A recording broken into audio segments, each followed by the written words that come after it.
Bismillahirrahmanirrahim. Assalamualaikum warahmatullahi wabarakatuh. Alhamdulillahilladzi hadana li hadza wa ma kunna linahtadiya laula hadanallah. Asyhadu an la ilaha illallah wa asyhadu anna Muhammadan abduhu wa rasuluhu la nabiyya ba'da. Rabbi shrah li sadri wa yassir li amri wahlul 'uqdatam min lisani yafqahu qawli. Baiklah, di sini kami dari kelompok 2 yang terdiri dari saya Khairul Mizan, Muhammad Nur Abdullah, Rocky Chandra dan Bilqis Prihartina. Di sini kami akan melanjutkan materi pelajaran kita pada mata kuliah Fiqhul Lughah, yang mana mata kuliah ini diampu oleh guru kita Ibu Arma Mareta. Di sini kami akan membahas tentang Nazriyatut Taqsimil Lughat, teori-teori pengelompokan bahasa. Pada teori pengelompokan bahasa ini kami akan membahas 2 teori. Yang pertama, Nazriyatut Taqsimil Lughah Max Muller. Teori pertama yaitu teori pengelompokan bahasa menurut Max Muller. Yang kedua adalah Nazriyatut Taqsimil Lughah Shaligil, teori pengelompokan bahasa menurut Schlegel. Langsung saja pada pembahasan kita, yaitu Nazriyatut Taqsimil Lughah Max Muller, teori pengelompokan bahasa menurut Max Muller. Sebelum saya melanjutkan pembahasan ini, ada baiknya kita mengenal sosok beliau terlebih dahulu. Beliau mempunyai nama lengkap Friedrich Maximilian Muller, atau lebih dikenal dengan nama Max Muller. Beliau lahir di Dessau pada tanggal 6 Desember 1823 dan wafat di Oxford pada tanggal 28 Oktober 1900. Beliau merupakan seorang filsuf sekaligus ahli filologis yang berkebangsaan Jerman, dan beliau merupakan pendiri studi ilmu agama. Aktivitas beliau terbagi menjadi 3 wilayah. Yang pertama, filologi India, yang kedua sejarah agama, dan yang terakhir adalah linguistik. Karyanya yang berjudul Rig Veda merupakan pencapaian terbesar beliau pada abad ke-19. Mungkin karya-karya beliau bisa kita lihat di internet. Lanjut ke materi kita, yaitu Nazriyatut Taqsimil Lughah Max Muller, teori pengelompokan bahasa menurut Max Muller. Wa yallati ta'tamidu 'ala sholati wa rawabitil qarbi. Teori ini merupakan teori yang berdasarkan kepada hubungan dan ikatan kekerabatan. Wal alaqatit tarikhiyah wal jughrafiyah baina syu'ub, dan hubungan historis dan geografis di antara orang-orang. Jadi Max Muller ini mengelompokkan bahasa berdasarkan hubungan ikatan kekerabatan, hubungan historis maupun hubungan geografis. Wa min muntaliqin wahdatin nash'ati lil lughat wajada Muller amama majmu'ataini lughawataini mutamayyizatain.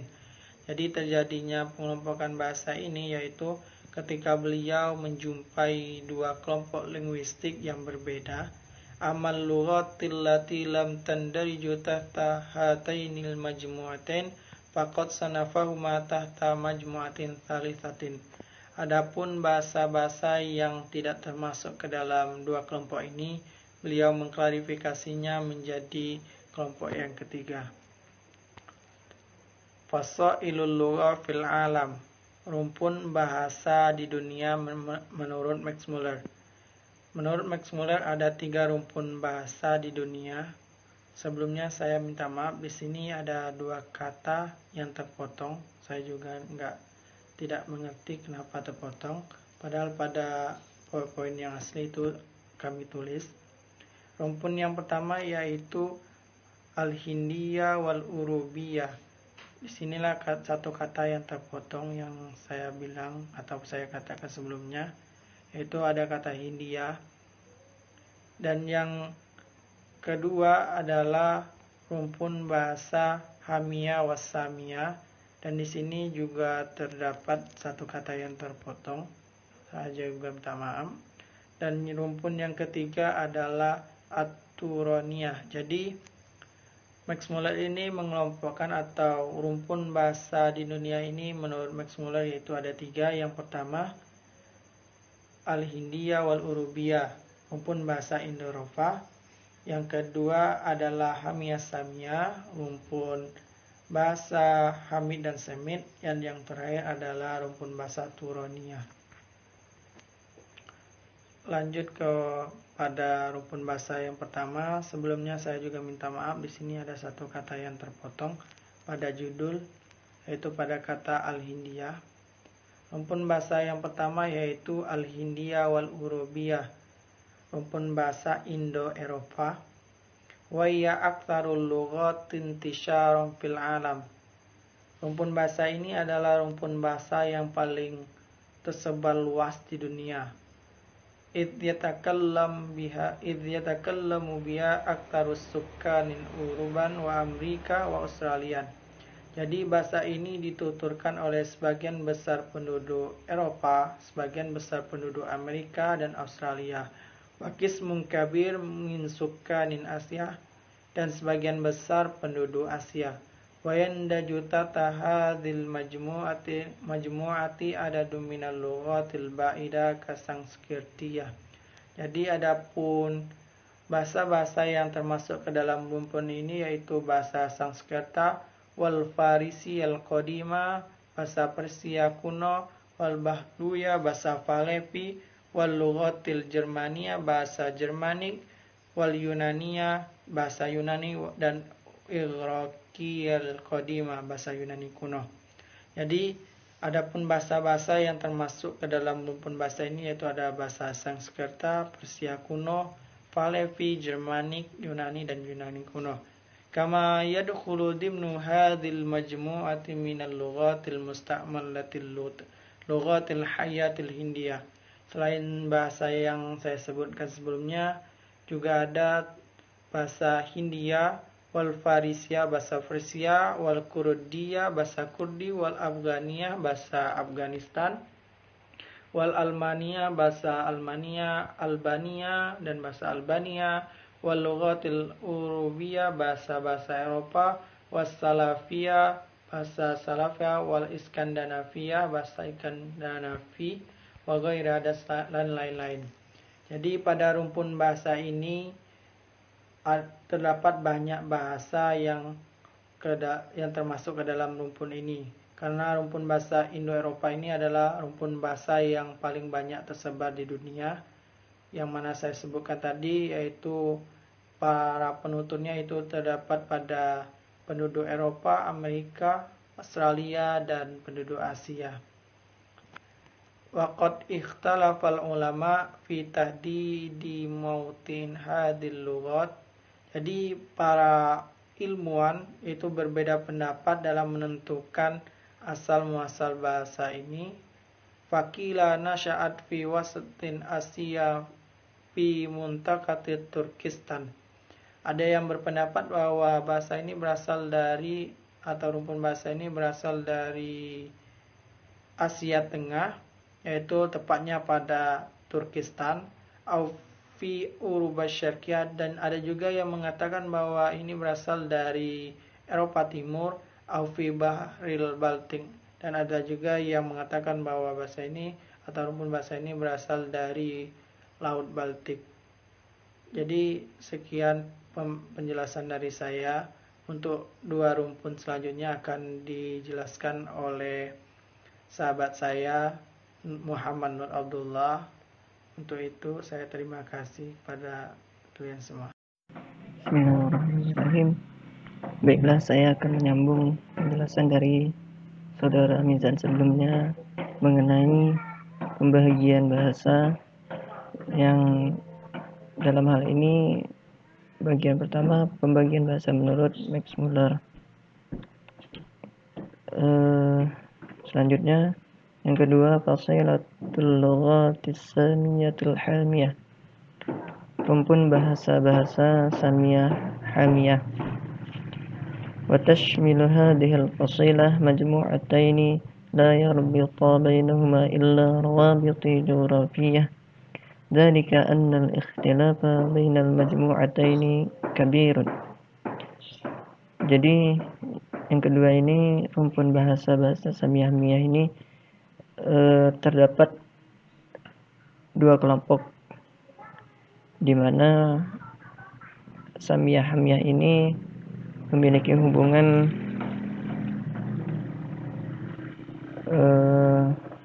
geografis. Geografiah artinya geografis. Kemudian kelompok ini juga memiliki perbedaan. Di antara dua kelompok ini memiliki perbedaan yang besar. Yang pertama, ammal ula as-samiyah falaha haditsun khasun. Ini yang pertama, samiyah memiliki perkataan tertentu gitu, atau pengertian tertentu. Samiyah ini dinisbatkan kepada Sam bin Nuh, keturunan Nabi Nuh alaihi salam. Wa amma tsaniyah, kemudian yang kedua, al-hamiyah fatantasibu ila Hami bin Nuhin alaihi salam. Yang kedua, hamiyah ini dinisbatkan kepada Ham bin Nuh alaihi salam, yang juga keturunan dari Nabi Nuh alaihi salam. Wa hiya tahwil lughatil misriyatil qadimah. Di antaranya yang termasuk bahasa hamiyah ini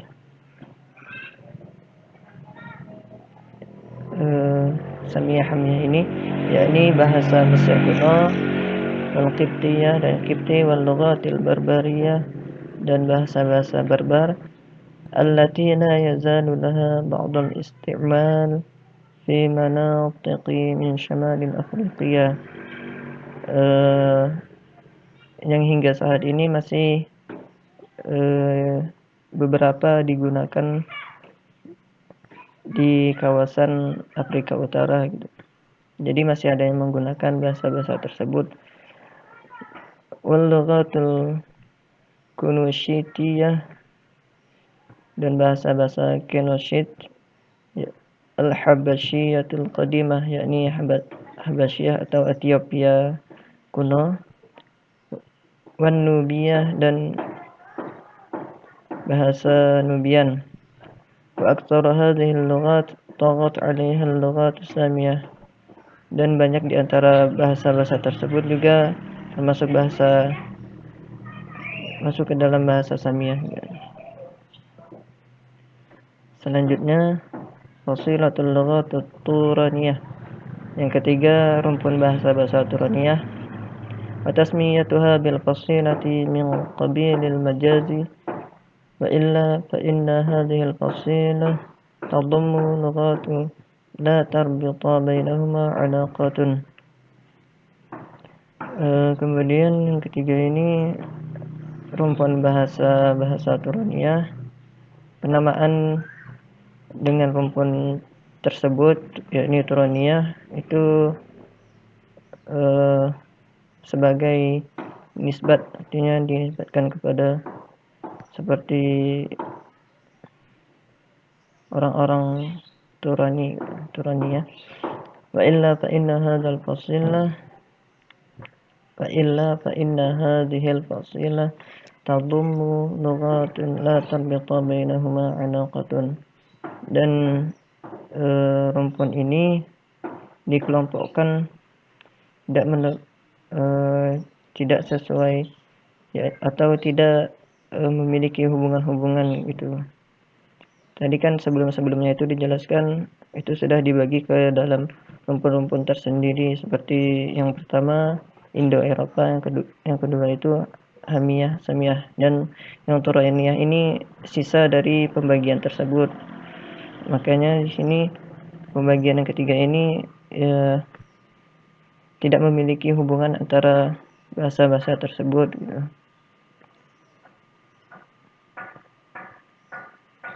Walakin Muller jama'aha tahta hadzal ismi takhallusan in kasratit taqsimat.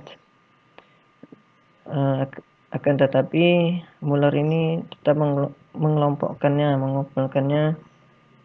pada rumpun Turaniyah ini ومن هذه الفصيلة اللغات الصينية واليابانية والتركية والمغولية وغيرها. Dan di antara yang termasuk dalam rumpun bahasa aturannya ini yakni bahasa Cina, bahasa Jepang, bahasa Turki, Mongol, dan lain sebagainya. Walam yurdi hadha taqsim al-ulama al-muhaddithin.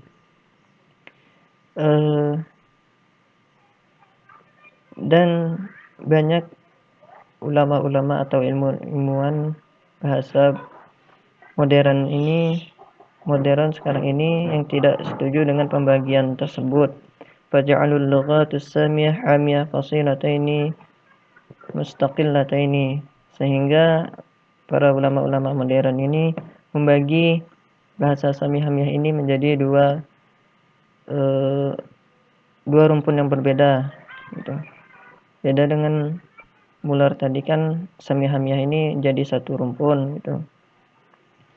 Waja'alul fasilata turaniyah tis'ata asyara qisman, dan menjadikan rumpun turaniyah ini menjadi 19 bahagian.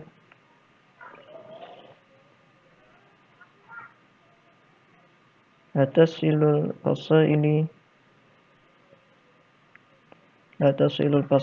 ila thnataini wa ishrina.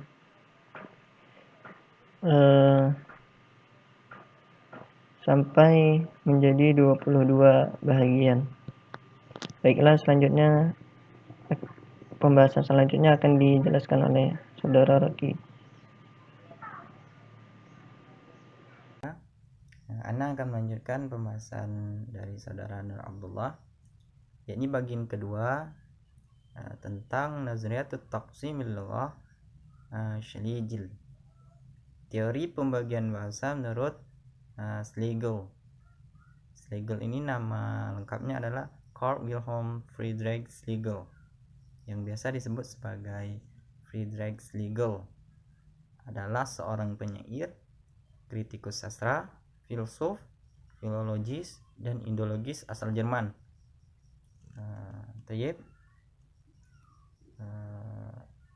Teori pembagian bahasa menurut Schlegel ini wahiyal lati ta'tamidu 'ala dirasatil wasfiyyah wa tashkiliyyah lil lughatin, ialah berdasarkan atas pengkajian deskriptif ataupun wasfiyah wa tashkiliyyah lil lughatin, dan bentuk bahasa.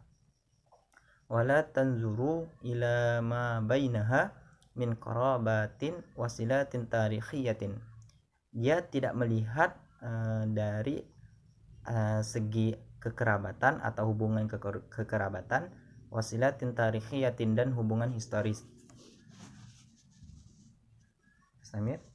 Kemudian Schlegel membagi bahasa menjadi 3, tanqasimu ila thalathatin.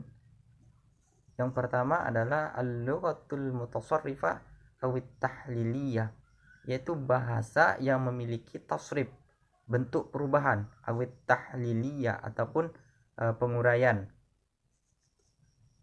Yang kedua, al-lughatul wasliyah awil lasiqah, yakni bahasa yang bersandar kepada yang lain.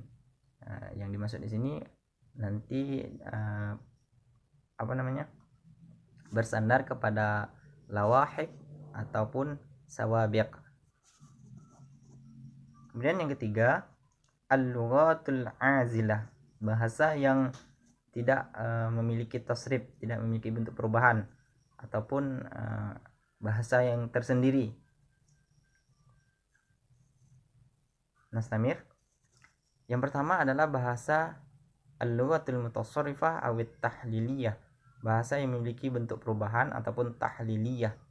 Wa tamtazu hadhihi al-lughat minan nahiyat tasrifiyah bi taghayyuril ma'ani ma'a tasarrufil kalimat. Bahasa ini dicirikan atau karakter dari bahasa ini diambil dari aspek tasrifnya, tasrif atau wa yuqalu as-sarfu, saraf.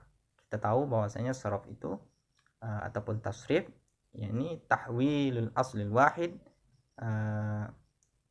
ila amthilatin mukhtalifatin lima'anin maqsudatin, yakni perubahan antara satu kalimat kepada misal-misal yang lain ataupun kalimat yang lain dengan makna atau dengan makna yang dimaksud.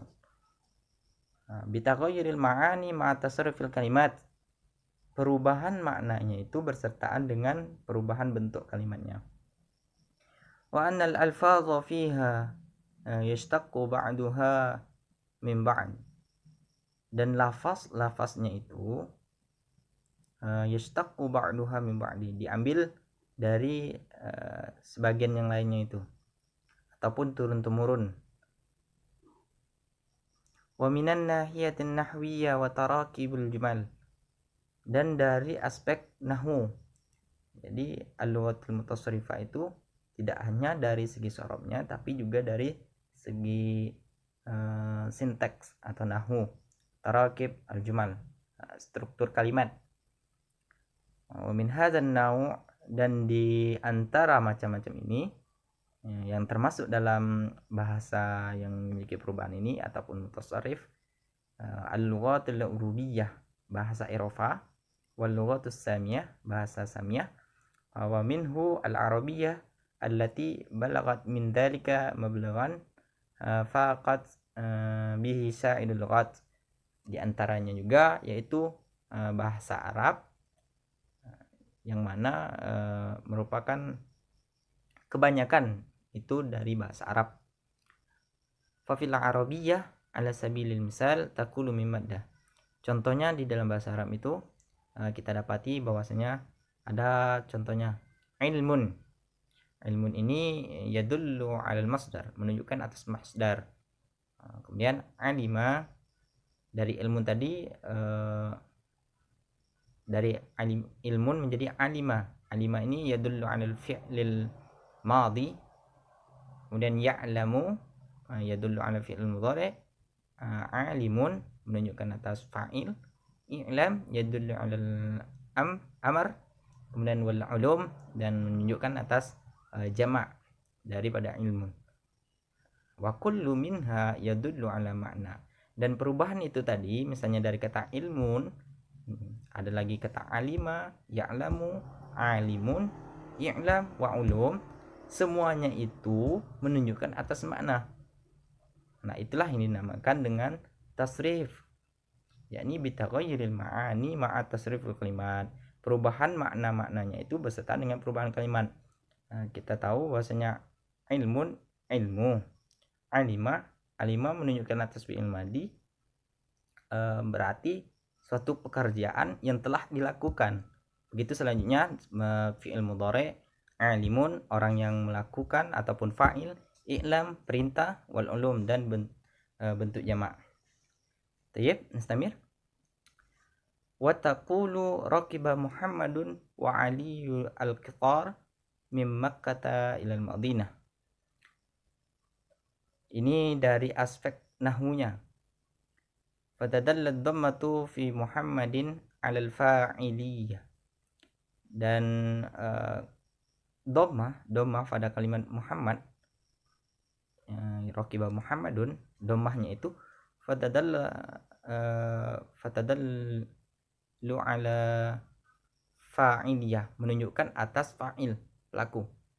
Wal fathatu fi al-qitar, dan fathah pada kalimat qitar al-maf'uliyah, menunjukkan atas maf'ul, objek, sasaran.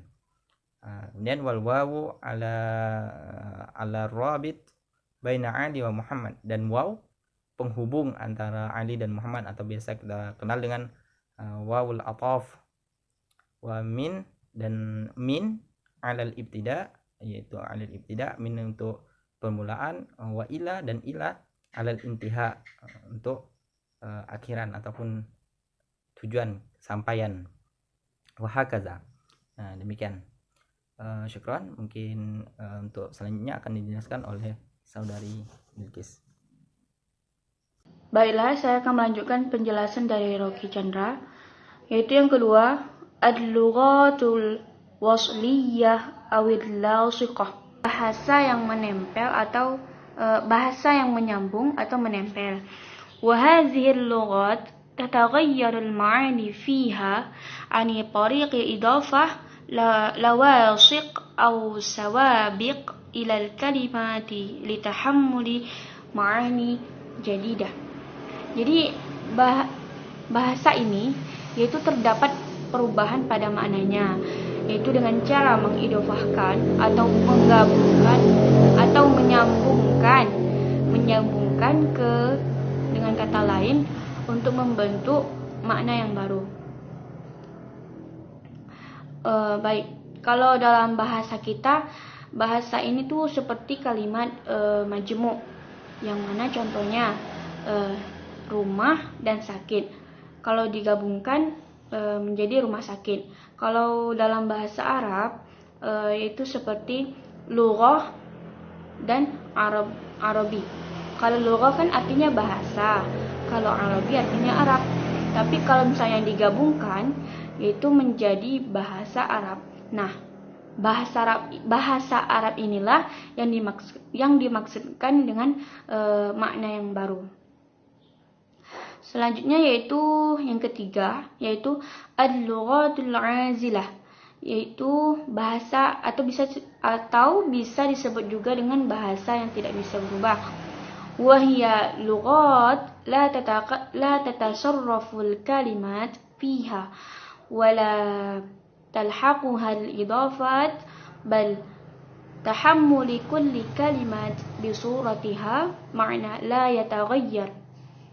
Jadi bahasa ini yaitu tidak bisa ditasrifkan kalimatnya dan tidak bisa disandarkan dengan yang lain, melainkan dia mempunyai makna yang khusus. Jadi maksudnya di sini kalau bahasa azilah ini ialah kebalikan dari bahasa dari teori yang pertama. Kalau teori yang pertama kan yaitu mutasarrifah, yaitu bahasa yang bisa berubah. Nah, kalau al-azilah ini bahasa yang tidak bisa berubah. Adapun contoh yang bahasa yang tidak bisa berubah, maksudnya tidak bisa ditasrifkan, tidak bisa ditambahkan dengan yang lain, atau maknanya pun juga tidak bisa berubah. Seperti contohnya kosakata seperti amsi. Amsi artinya kemarin. Jadi dia tidak bisa dibaca amsa, tidak bisa dibaca amsu. Contoh lain, mata artinya kapan. Nah, itu juga tidak bisa dibaca matu atau mati. Selanjutnya, وزاعم القائلون بهذه النظرية أنها تدل على تطور اللغات فاللغات في نظرهم تبدأ من مرحلة العزل ثم ترتقي إلى المرحلة التي تستخدم فيها السوابق واللواحق ثم إلى أرقى مراحلها وهي أن تكون تصرفية كما يرى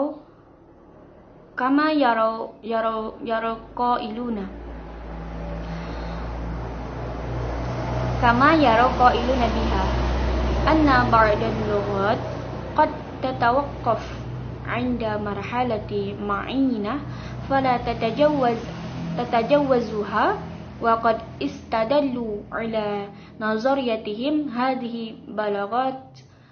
بلاغة الأطفال ولغات الأمم البدائية. Jadi teori ini atau mereka yang menganut teori Schlegel ini mengatakan bahwa teori ini menunjukkan perkembangan bahasa. Dalam pandangan mereka, mereka mengatakan kalau bahasa ini mempunyai beberapa tahap. Yaitu yang pertama, tahap uzl, yaitu aizilah, yaitu bahasa yang tidak bisa berubah. Contohnya seperti minum nih. Terus naik lagi ke tingkat yang kedua, yaitu tahap sawabit wal lawahik, atau bisa disebutkan juga dengan teori wasilah atau lasiqah, yaitu bahasa yang menempel atau menyambung dan menempel. Nah, tadi kan minum. Jadi naik tahap yang kedua itu minum kopi. Nah, yang ketiga itu naik lagi ke tingkat tasrifiyah. Jadi di tasrifiyah ini seperti syaroba, syarabu, syarabat gitu. Nah, dan barulah mereka hadir dalam berbagai bahasa, seperti misalnya saya sedang minum, kami berdua sedang minum, mereka sedang minum. Nah, begitulah. Terus, dan mereka juga mengatakan bahwa mereka ini percaya bahwa bahasa berhenti pada tahap tertentu dan tidak melebihinya. Dan mereka juga mengatakan atau sudah menyimpulkan teori ini dalam bahasa anak-anak atau bahasa kuno. Syukran ala ihtimamikum.